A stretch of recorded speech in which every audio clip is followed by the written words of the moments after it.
This is going to be a hands-on exercise for developing work points. I've been using this exercise for many years, this part. One of the biggest complaints I always get out of any inventor class is the fact that, hey, my parts don't look like that particular part. I really have to stress, you have to step back and kind of look at it abstractly. Remember the pictures they used to show at the mall? You had to cover one eye and kind of squint and kind of see the space shuttle or something crazy like that. Same kind of thing here. I want you to step back and not look at the part, but look at the action. Watch what I'm doing and think about how this could potentially apply to your part. Especially these work features, they're very important. There's going to come a time when you can't create a work plane, so you have to create a work axis. You can't create a work axis, you need to create a work point. So try to think of this in relationship to how you do your job. Let's get started. So the first thing I like you to notice is I like to look at the sketch. If you don't have a 3D controller, you can hold down F4. It's a quick way to rotate around, or we can use our view cube. Remember from different ways to maneuver in Inventor early on. So kind of maneuver it around so we can see this bottom edge here. We come up to the work point under work features up here at the top. And we come down here and we find the center point. You have to move back and forth, and you can see center point at the top line. Make sure you get the top one here. You can kind of see when I get that midpoint there. I'm going to say work plane. I'm going to click on that new point we just created. I'm going to click on the bottom face. What that does is it creates it normal to the bottom face at that work point. Pretty straightforward. Nothing real difficult there. I'm going to come up. I'm going to say create a new 2D sketch on that point. And if it does this to you, it does it to me sometimes. It looked at the bottom. I don't want to look at the bottom. I want to look at the top. So I rotate around, then I hit F5 to slice my graphics. Basically, lets us look through the middle of our part. I'm going to create a circle on our work point. And you can kind of zoom in here, make sure we can see it really well.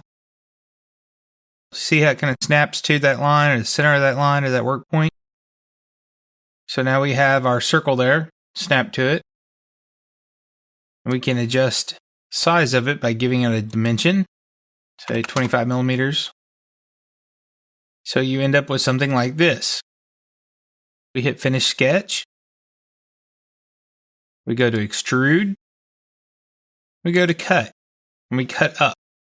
So now you'll notice that it'll give us this nice little point here.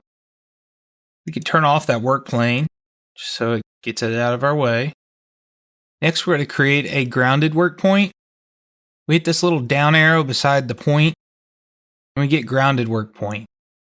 Grounded work point isn't really a good name for it because really this should be like kind of a free will work point, and this is, like a set distance work point or something like that. Grounded makes me think solid, not moving, but in reality, it's really moving in kind of a set distance or angle based on what you enter.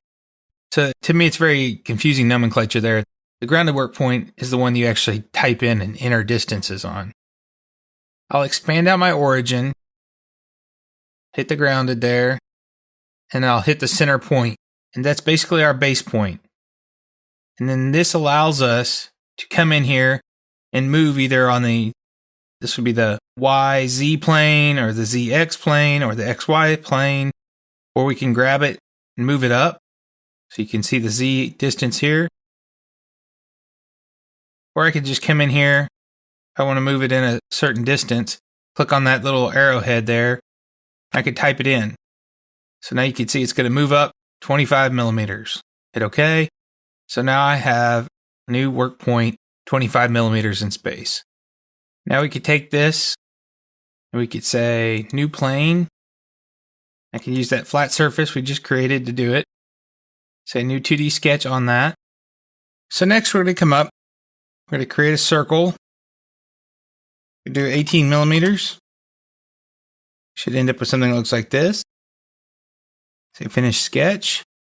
I'm going to go ahead and turn off my work plane so we can see everything. Say extrude. I'm going to change it to 2 next. Hit OK. So you should end up with something like this. We can even come back and say, hey, we don't really like that. And edit our extrusion 3 here. We hit more.